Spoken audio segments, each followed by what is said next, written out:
सेठा कदे किसी आजमाइश पा के वेख साड़ी ताकत आप तेरे सामने आ जाए। एहो गल ते तेरी खोपड़ी च पानी सी सेठा, बाकी जे गल्लां तू साढ़े ते छड़ दे।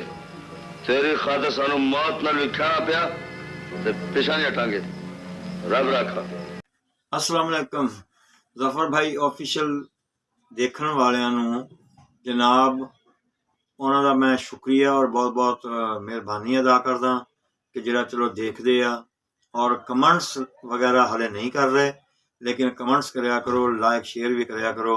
और जनाब जिहड़ा ना अज दा वाक़या तुहानूं मैं दसना वा कि अज दा तुसीं जिहड़े ना तुहानूं दो सीन तुहाडे वास्ते लैके आया। उन्हां चों एक सीन तो जिहड़ा हैगा ना वो हैगा वा, मकसद ये आ कि मैं कह सकदा कि शहनशाह जज्बात ही कहांगा यार, एक्शन दा बादशाह और एक्शन दा सुल्तान ते खैर एक लफ्ज़ दूसरा वा कि एक्शन हीरो जज्बाती हीरो उन्हें मैं कहांगा इकबाल हसन साहब। इकबाल हसन साहब का एक ऐसा सीन लैके आया कि जिहड़ा तुसीं देखोगे तुहानूं बड़ा अच्छा लगेगा। और उस सीन दे नाल उन्हां दे नाल दूसरा कौन आ जिहदे नाल डायलॉगबाजी हो रही है, ये तुहानूं सीन देख के जिहड़ा ना तुहानूं पता लगेगा। लिहाजा मेरा चैनल सबसक्राइब नहीं किया, सबसक्राइब कर लो, लाइक कर लो, शेयर कर लो, तो फिर आपां तुहानूं इस सीन दे तरफ लैके जाने हैं। ठीक है जी, लो जी। सब तो पहले जिहड़ा ना अज जिहड़ा पहला शाट आ ना, पहला सीन जिहड़ा ना वो हाजी इकबाल हसन साहब और उर्दू और पंजाबी फिल्मां दे कामयाब जिहड़े ना हीरो, कामयाब एक्टर गुलाम मोहिउद्दीन उन्हां दे बारे च डायलॉग हो रहा। और एक सीन हैगा वा, ये सीन तुसीं देख के दसना मैनू कि ये सीन किहड़ी फिल्म दा वा, और ये सीन जे हो सके तो मैनू लिख के जिहड़ा ना कमेंट्स दसना भी ये किहड़ी फिल्म सी ते ये किस मौजू ते बनाई गई सी। लो पहले सीन देखो। गल्लां ते बड़ियां भारियां करना है, पर सानू एक गल दा दुख रहनी कि साडे प्यो दा वैर तेरी नस्ल नाल हुंदा ते टाकरे दा स्वाद आना सी। रब जाने जिहदे लई जेल आया वा ओ इन्ना जितार भी है कि नहीं। ओए दिल छोटा ना कर, ओ दिली जात बड़ी कारसाजी। ओने तेरे दुश्मन नूं ना हौसला ते ताकत जरूर दित्ती होवेगी कि ओ तेरे छाते उत्ते सट मारे ते ओदी तमक नाल तेरा कलेजा फाट जाए।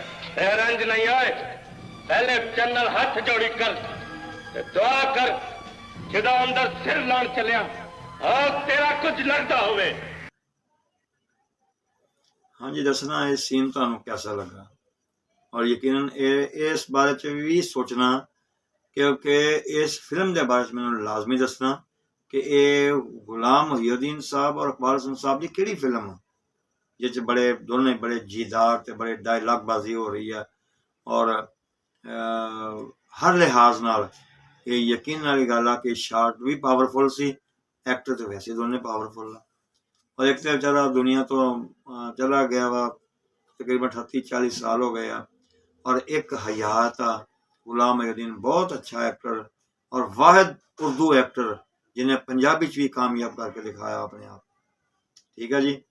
और जिहड़ा अगला सीन है ना, अगला सीन मैं तुहानूं सुल्तान राही साहब का दिखावांगा कि सुल्तान राही साहब ने यार इहदे विच ना जिस तरह जज्बाती हो के और जिस तरह इस जज्बाती सीन नूं फिल्म बंद करवाया होएगा, मैं तो कहना यार कमाल ही आ। मानना ये उहदा ही काम सी कि इस एज विच भी इन्ने खतरनाक काम कर लैंदा सी। लो जी, सीन किहड़ा आ देखो। ओए कबीरदारा, ओए मेरे प्यो दा कातल तेरी तेरी कंध पिछे लुके ने बाहर कर दिया, नहीं तो मैं सारिਆਂ ਨੂੰ मार देगा। अकबर खान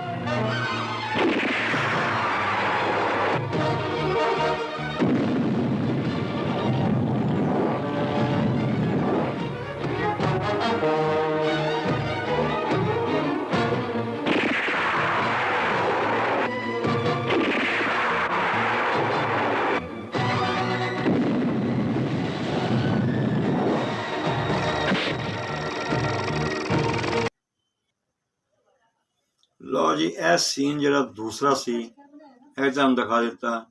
ਇਹ ਮੈਨੂੰ ਦੱਸਣਾ ਕਿ ਦੋਨੇ ਫਿਲਮਾਂ ਦੇ ਸੀਨ ਤੁਹਾਨੂੰ ਕੈਸੇ ਲੱਗੇ ਔਰ ਕੋਈ ਗੱਲਬਾਤ ਕੈਸੀ ਲੱਗੀ। ਫਿਰ ਇਨਸ਼ਾ ਅੱਲਾਹ ਕਿਸੇ ਨਵੇਂ ਫਿਲਮ ਦੇ ਨਵੇਂ ਸੀਨਾਂ ਨਾਲ ਨਵੀਂ ਗੱਲਬਾਤ ਨਾਲ ਫਿਰ ਹਾਜ਼ਰ ਹੋਵਾਂਗੇ। ਉਨੀ ਦੇਰ ਤੱਕ ਅਸਲਾਮ।